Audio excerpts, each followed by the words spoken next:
함께 하나님의 말씀 요한복음 2장 13절부터 16절에 있는 말씀을 찾아서 보도록 하겠습니다.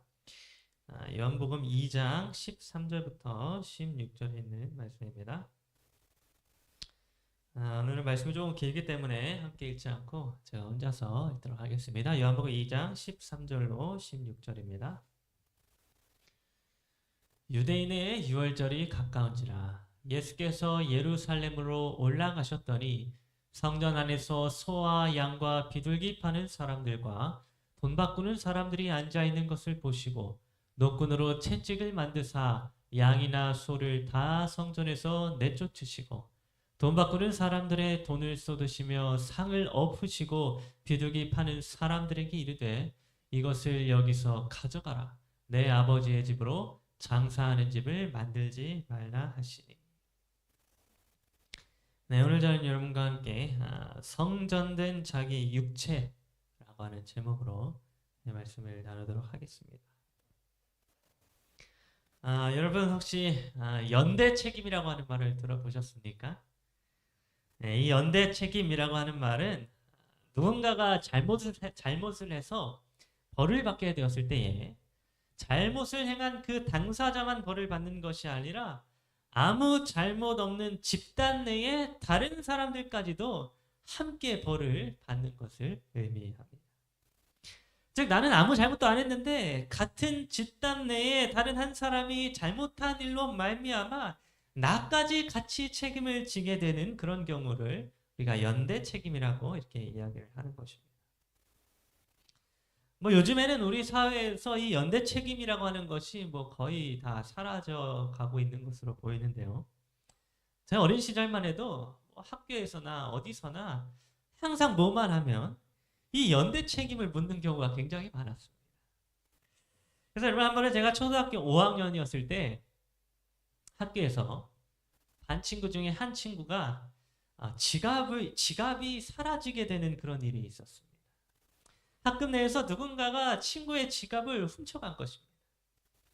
그런데 여러분 그렇게 학급 내에서 이 도난 사고가 일어나게 되자 당시 담임 선생님께서는 어떻게 그 도난 사건을 대처하셨는가 하면 우리 모든 학급의 학생들에게 연대 책임을 물으셨습니다. 그래서 어떻게 하셨는가 하면 반에 있는 모든 학생들로 하여금 무거운 의자를 들고 서 있게 하셨습니다. 그리고는 이 지갑을 훔쳐간 사람이 자수할 때까지 모두가 함께 의자를 들고 서 있으라 이렇게 하실 것입니다. 한 사람의 범인을 찾기 위하여 모든 학생들로 하여금 의자를 더 들고 서 있는 그 벌을 받게 하신 것입니다. 그런데 여러분 그렇게 거의 1시간이 넘도록 의자를 들고 저희가 서 있었는데요. 그럼에도 불구하고 학급 내에서 그 어떤 누구도 자수하는 사람이 나오지 않는 것입니다. 그러다 보니까 지갑을 훔쳐가지 않은 아무 죄 없는 학생들은 점점 시간이 흐를수록 불만이 쌓여가기 시작하였습니다. 아니 나는 지갑을 훔쳐간 적도 없고 남의 지갑에 손을 댄 일도 없는데 왜 내가 또 우리가 이렇게 오랜 시간 동안 벌을 받고 있어야 하는가 이런 생각이 들게 되었던 것입니다. 여러분 결국 그날 범인은 끝까지 잡히지 않았습니다. 누가 범인인지도 모른 채 그냥 담임 선생님께서는 1시간 넘게 저희들에게 벌만 주다가 그냥 어영부영 그날의 사건을 마무리 지으셨습니다. 여러분 그날 저는 어떤 생각을 하게 되었는가 하면 내가 잘못한 것도 아닌데 나는 저 지갑을 훔치지 않았는데 남의 죄에 대한 처벌을 내가 받는다는 것이 이렇게나 억울한 일이구나 라고 하는 생각을 제가 해보게 되었습니다. 내가 잘못한 일이 아닌데도 불구하고 그 죄값을 받는다라고 하는 게 정말 너무나도 억울하고 속에서부터 막 분노가 치밀어 오르는 그런 일인 것입니다. 그래서 여러분 저와 제 친구들은 그날 사건 이후로부터 저희 담임 선생님을 좀 많이 미워하게 되었습니다. 아니 어떻게 그렇게 우리 모두에게 벌을 줄 수 있는가? 다른 좋은 방법도 많이 있었을 텐데 그렇게 다 같이 의자를 1시간 이상 들고 서 있게 했어야만 했는지 우리가 서로 이야기하면서 담임 선생님을 원망하게 되었던 거죠. 그런데 오늘 우리가 살펴보게 될 본문의 말씀도 이렇게 억울한 사건에 대하여 기록해주고 있었습니다. 아무 잘못도 없는 사람이 다른 사람이 지은 죄로 말미암아 그 죄값을 치르게 되는 이야기가 성경에 기록되어져 있는 것입니다. 그래서 오늘 우리가 함께 그 이야기를 좀 살펴보는 시간을 갖도록 하겠습니다. 요한복음 2장 13절을 보게 되면 이런 말씀을 기록해 주고 있습니다. 유대인의 유월절이 가까운지라 예수께서 예루살렘으로 올라가셨더니. 여러분, 여기 요한복음 2장 13절은 이때에 유대인의 유월절이 가까웠다라고 기록을 해주고 있습니다. 우리가 다 알고 있다시피 이 유월절이라고 하는 것은 출애굽 당시에 이스라엘 백성들이 애굽을 나올 당시에 양의 피로 말미암아 애굽의 10번째 재앙을 피하게 되었던 그 날을 기념하는 유대인의 가장 큰 절기가 이 유월절인데요. 이 절기를 지키기 위하여 예수님께서 예루살렘으로 이렇게 올라가시게 되었던 것입니다.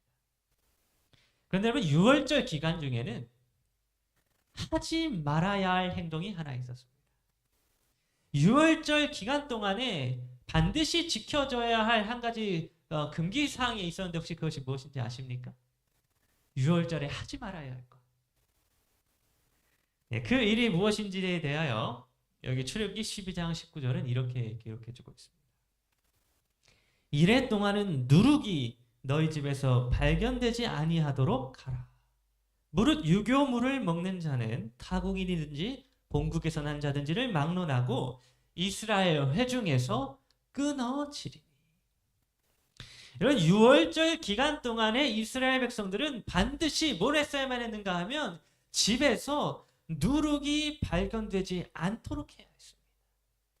이 누룩이란 빵을 만들 때 사용되어지는 발효제인데요. 빵을 부풀게 하는 그런 발효제인데 오늘날로 말하자면 베이킹 파우더라고 이렇게 말할 수 있습니다. 그 누룩이 집에서 발견되지 않을 뿐만 아니라 이 누룩이 들어간 빵, 그걸 유교물이라고 하는데 혹은 유교병이라고 하는데 이 누룩이 들어간 빵을 유월절 기간에는 먹어서는 안 된다는 것입니다.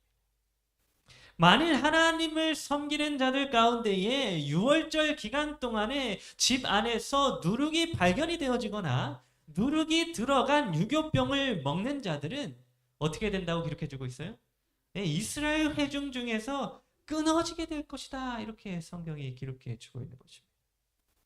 그래서 여러분, 이 유월절 기간 동안에는 집안에 누룩이 발견되지 않을 수 있도록 모든 백성들이 이 누룩을 집에서 없애야만 하였습니다. 그런데 여러분, 성경 고린도전서 5장 10절은 성경에서 말하고 있는 이 누룩이 무엇을 의미하는지에 대하여 이렇게 기록해주고 있었습니다. 이 세상에 음행하는 자들이나 탐하는 자들이나 속여 빼앗은 자들이나 우상 숭배하는 자들.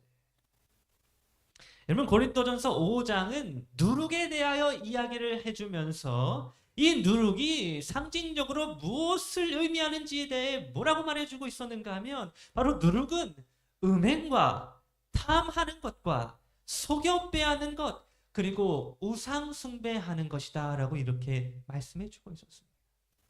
즉 음행을 하거나 남의 것을 탐하고 속여 빼앗거나 우상 숭배를 하는 자들은 누룩이 있는 자들로서 간주가 되어진다고 하는 것입니다.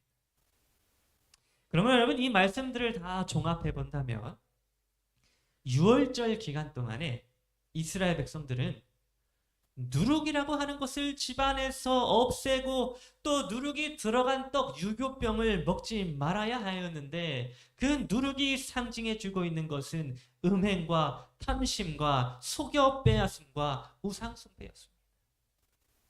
이런 누룩을 갖고 있는 자는 하나님께 범죄한 것에 대한 결과로 이스라엘 회중 가운데에 끊어지게 될 것이라고 하는 것입니다. 그런데 여러분, 이제 다시 요한복음 2장으로 돌아와 보겠습니다. 요한복음 2장으로 돌아와서 예수님 시대에 유월절 기간이 오게 되었습니다. 그리하여 전국 각지에 흩어져 있었던 이스라엘 백성들이 이 유월절 절기를 지키기 위하여 예루살렘 성전으로 모이게 되었는데 그 유월절 기간 중에 예루살렘 성전 안에서 무엇이 발견이 되어지게 되었는가 하면 바로 누룩이 발견되어지게 되었습니다. 요한복음 2장 14절은 당시 예루살렘 성전 안에서 유월절에 발견되어진 누룩이 무엇이었는지에 대하여 이렇게 기록해 주고 있습니다. 유월절에 성전 안에서 소와 양과 비둘기 파는 사람들과 돈 바꾸는 사람들이 앉아 있는 것을 보시고, 여러분, 유월절 기간에 예루살렘 성전은 무엇으로 가득 차게 되었는가 하면 사람들의 누룩으로 가득 차게 되었습니다. 예루살렘 성전 안에 있던 상인들은 멀리에서부터 오는, 그래서 흠없는 희생 제물들을 미처 준비해 오지 못하는 자들을 위하여 흠이 없는 소와 양과 비둘기를 사람들에게 판매하기 시작하였는데, 이들이 이렇게 하였던 것은 오로지 돈에 눈이 멀었기 때문이었습니다. 특별히 이들은 돈을 바꾸어서 재물을, 희생 제물을 구입하도록 했었는데, 그 이유는 그들이 일반적으로 사용하고 있었던 화폐에는 로마 왕의 얼굴이 들어가 있어서 그런 돈은 하나님께 바쳐질 수 없다라고 하는 그런 이유에서 돈을 성전 주화로 바꿔 주었습니다. 그런데 문제는 이렇게 일반 화폐를 성전 주화로 바꿔주는 과정에서 이들은 사람들을 속여가지고 많은 이윤을 남기게 되었던 것입니다. 여러분, 이 일로 인하여 예루살렘 성전은 사기를 치는 사기꾼들로 넘쳐나게 되었고, 강도의 서굴로, 또 장사꾼의 집으로 변하게 되었습니다. 지금 예루살렘 성전 안에는 어떤 자들로 넘쳐나고 있었는가 하면 돈을 탐하고 남의 것을 속여 빼앗음으로 돈이라고 하는 신을 하나님 대신에 섬겨서 우상 숭배하는 그런 누룩과 같은 자들이 예루살렘 성전 안에 넘쳐나고 있었던 것입니다. 여러분, 바로 이런 모습을 성전 안에서 지켜보신 예수님이 어떤 일을 행하셨는지에 대하여 여기 요한복음 2장 15절부터 16절은 이렇게 기록해 주고 있습니다. 노끈으로 채찍을 만드사 양이나 소를 다 성전에서 내쫓으시고 돈 바꾸는 사람들의 돈을 쏟으시며 상을 엎으시고 비둘기 파는 사람들에게 이르되 이것을 여기서 가져가라. 내 아버지의 집으로 장사하는 집을 만들지 말라 하시니. 여러분, 유월절 기간 동안에 반드시 누룩이 없어야 하고 누룩이 들어간 유급병을 먹지 말아야 하는 아주 경건한 기간 동안에 예루살렘 성전에 누룩이 가득 차 있는 모습을 보신 예수님께서는 전에 보여준 적 없는 무서운 심판자의 모습으로 채찍을 휘두르시며 희생 제물들을 내쫓고 상을 다 엎으셨습니다. 마치 유월절 기간에 누룩이 발견된 자는 이스라엘 회중 가운데에서 끊어지리라 라고 했던 출애굽기의 말씀처럼 예수님은 지금 누룩이 발견된 자들을 성전 밖으로 내어 쫓으시는 일들을 하시게 되었던 것입니다. 여러분, 예루살렘 성전 안에서 소와 양과 비둘기를 팔았던 상인들과 또 그 일을 묵인하고 많은 이익을 보게 되었던 제사장들과 유대인들은 이스라엘 회중 가운데에서 끊어져야 마땅한 누룩 그 자체였습니다. 그들은 누룩이 되어서 하나님을 두고 음행한 자들이 되었으며 탐심으로 가득 차 있어서 남의 것을 속여 빼앗는 자들이었으며 돈을 신으로 섬기는 우상 숭배에 빠져 있는 자들이었습니다. 그렇기 때문에 예수님은 채찍을 드셔서 심판자의 모습으로 그 누룩과 같은 자들을 성전 밖으로 내어 쫓으셨던 것입니다. 그런데 여러분, 이것은 사실 오늘 우리들에게도 동일하게 일어날 수 있는 일들입니다. 오늘 우리가 만일 우리 마음 가운데에 누룩이 가득 차 있다면, 우리 마음 가운데에 하나님을 두고 음행을 하며 탐심으로 가득 차 있으며 남의 것을 속여 빼앗거나 하나님이 아닌 다른 것들을 신으로 우상 숭배에 빠져 있다면 하나님께서는 누룩으로 차 있는 우리들을 하나님의 성전에서 내어 쫓으실 것이라고 하는 것입니다. 그런데 여러분, 문제는 무엇인가 하면 이 세상 그 어떤 누구도 마음 가운데에 누룩이 없는 자가 없다고 하는 사실. 여러분은 여러분의 마음속에 누룩이 없다라고 자신할 수 있습니까? 여러분은 하나님 앞에 당당하게 서서 나는 아무런 누룩도 없는 깨끗하고 정결한 사람입니다 라고 이렇게 주장할 수 있겠습니까? 여러분, 저도 누룩이 가득한 사람입니다. 저의 겉모습을 보면 어쩌면 다른 일반 사람들보다는 누룩이 없는 것처럼 그렇게 보여질 수도 있습니다. 탐심도 없고 남을 속여 빼앗을 일도 없기 때문에 누룩 없는 사람처럼 다른 사람 앞에 저를 꾸밀 수도 있습니다. 그러나 여러분, 저의 마음속에는 사실 누룩이 가득합니다. 제 속에 악한 마음과 악한 생각들이 언제나 불현듯이 떠오르고 하나님이 아닌 이 세상 것들에 저의 눈을 돌릴 때가 너무나도 많이 있는 것입니다. 그러므로 여러분, 마음 가운데에 누룩이 가득 차 있는 오늘 저와 여러분은 모두 다 영적 이스라엘이라고 하는 그 직분을 빼앗기고 하나님 나라에서 쫓겨나야만 하는 자들입니다. 누룩이 발견되어지는 자들은 이스라엘 진영에서 끊어지게 되고 또 예수님께서 채찍으로 성전 안에 있던 누룩을 다 내어 쫓았던 것처럼 오늘 우리도 하나님의 나라에서 끊어지게 되고 하나님의 심판대 앞에서 쫓겨나야 하는 자들이 분명한 것입니다. 그런데 여러분, 놀라운 일이 일어났습니다.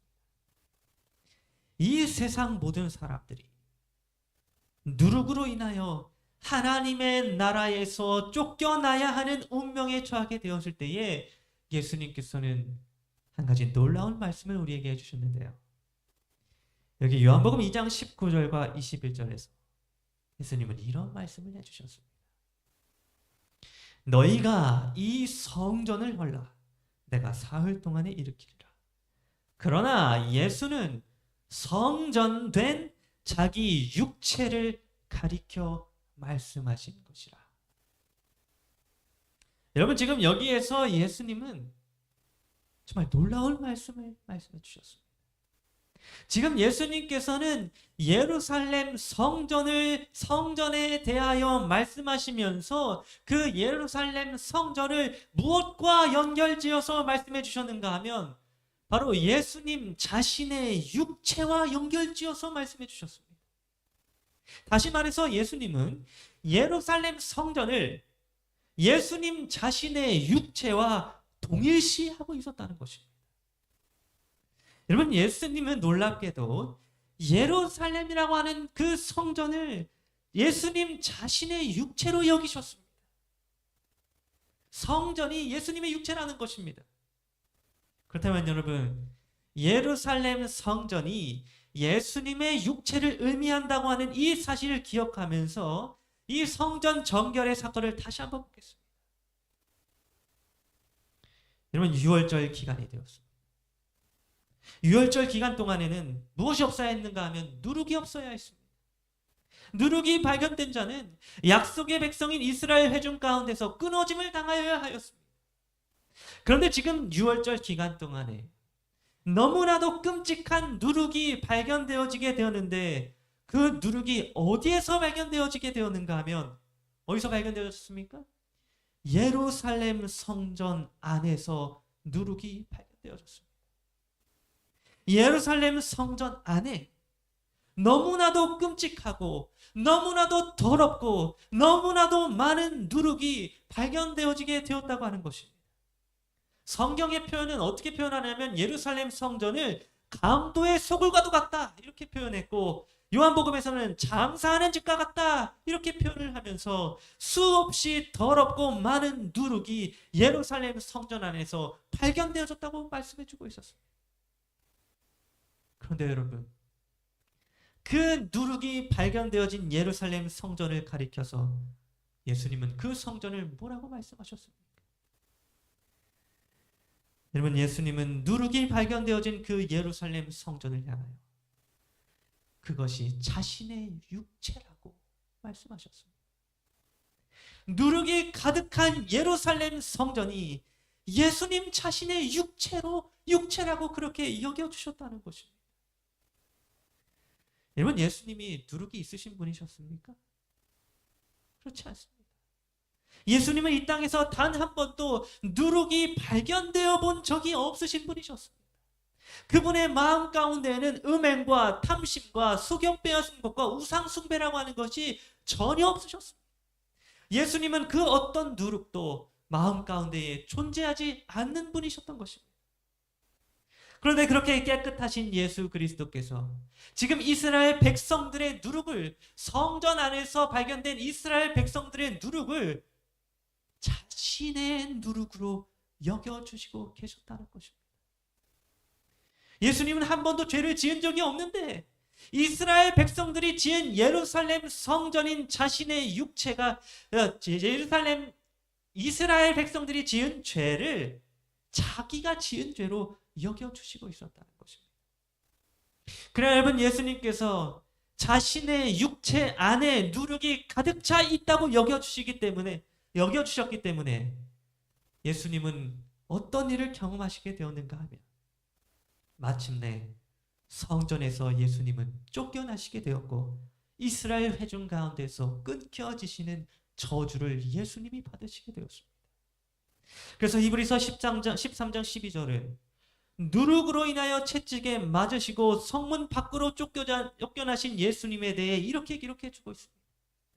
그러므로 예수도 자기 피로써 백성을 거룩하게 하려고 성문 밖에서 고난을 받으셨습니다. 여러분, 예수님은 그 속에 누룩이 전혀 없는 분이셨지만 오늘 우리들이 가지고 있는 누룩을 자기의 육체 안에 친히 짊어지심으로, 우리의 죄를 예수님이 친히 짊어지심으로 나무에 달려 저주를 받고 성문 밖으로 쫓겨나게 되는 고난을 받으시게 되었던 것입니다. 여러분, 예수님은 정확하게도 AD 31년 6월절 기간에 누룩으로 인하여 사람들에게 채찍질을 당하시게 되셨고 성문 밖으로 쫓겨나 십자가에 달려 죽으셨습니다. 예수님은 6월절 그날에 이스라엘 회중 가운데에서 끊김을 당하시게 되었던 것입니다. 여러분, 예수님은 오늘 우리 모든 사람들의 죄를, 모든 사람들의 마음 가운데 들어있는 그 누룩을 친히 자신의 육체 안에 있는 누룩으로 여겨주셨습니다. 보라, 세상 죄를 지고 가는 하나님의 어린 양이로다 라고 하는 침례 요한의 선포와도 같이 예수님께서는 6월절 기간 동안에 이 세상 모든 사람들의 죄를 십자가에서 친히 짊어지심으로 말미암아 모든 사람들의 누룩을 예수님 자신의 육체 안에 짊어지셨습니다. 그리고 누룩이 발견되어진 자가 당해야만 하는 저주를 예수님께서는 우리를 대신하여 십자가에서 대신 담당해 주셨습니다.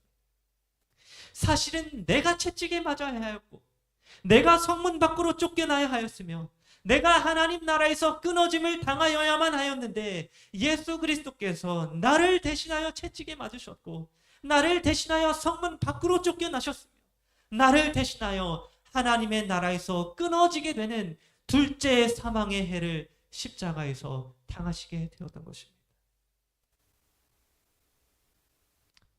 그리하여 오늘 우리가 하나님의 나라의 백성으로 여김을 받을 수 있게 되었습니다.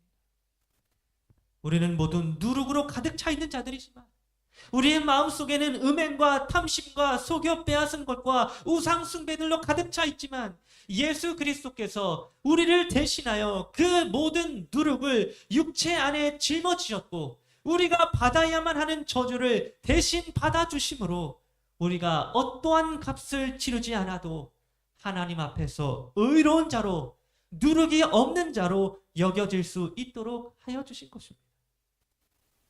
여러분, 오늘 우리 모두가 바로 이와 같은 사실을 기억하는 자들이 되기를 간절히 바랍니다. 예수 그리스도께서 오늘 저와 여러분들의 누룩을 자신의 누룩으로 여겨주셨으며 우리가 받아야 할 저주를 대신 당해 주셨다고 하는 이 사실을 기억하고 하나님 나라에서 끊어짐을 당하는 자들이 되는 것이 아니라 하나님의 나라에서 영원토록 살아가게 되는 하나님 나라의 백성들이 되는 그런 여러분 모두가 되기를 간절히 바라면서 오늘 말씀을 마치도록 하겠습니다.